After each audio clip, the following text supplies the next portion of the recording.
La commune a répondu en 2019 à un projet régional visant la redynamisation des centres-villes et centres-bourgs. Nous voulons donner une nouvelle dimension commerciale au centre-ville.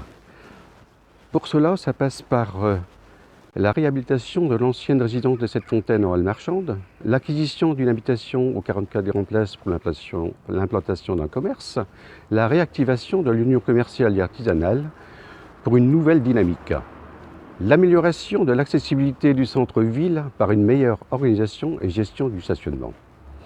Nous avons 3 pôles.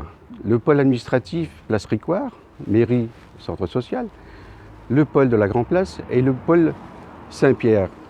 Nous voulons relier ces 3 pôles en liaison. Nous réfléchissons également à la végétalisation et à l'apport de couleurs en ville. Donc c'est une grande réflexion que nous voulons mener avec les habitants.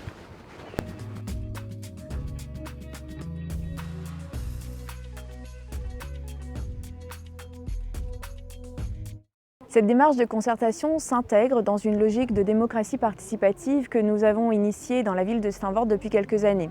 Pour preuve, nous avons mis en place le conseil municipal des jeunes, le premier budget participatif, les référents élus de quartier, les cafés citoyens ou encore les ciné-débats. Prochainement, nous vous proposerons la mise en place d'un conseil des ados ou encore d'un conseil des sages. Cette logique qui a été initiée et souhaitée par Monsieur le maire et l'équipe municipale vous permettra de donner votre avis et votre regard sur le centre-ville afin de participer aux réflexions et à la prise de décision concernant l'aménagement du centre-ville, et ceci bien évidemment dans l'intérêt général des habitants.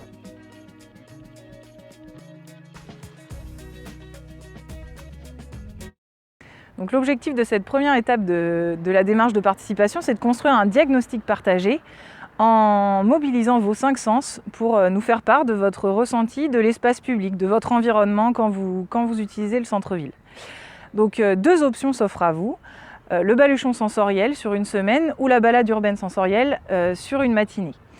Donc le baluchon sensoriel, ça va être pendant une semaine en autonomie, d'écrire, de dessiner, de photographier, d'enregistrer, de sentir, de goûter l'espace public autour de vous et de nous en faire part. La balade urbaine sensorielle, qui est la 2e option, ça va être le même principe, mais sur une matinée, avec un guide qui sera là, un petit guide de visite qui sera là pour orienter vos réflexions. Donc pour participer au baluchon sensoriel, dont la soirée de lancement aura lieu le 6 octobre à 19 h, on va vous demander de bien vouloir vous inscrire avant le 2 octobre. Et pour la balade urbaine sensorielle, qui aura lieu le 7 novembre à 10 h, de vous inscrire avant le 3 novembre. Vous êtes donc invités, habitants, riverains, à participer à cette démarche de concertation, quel que soit votre âge, quel que soit votre quartier. Nous vous disons à très vite.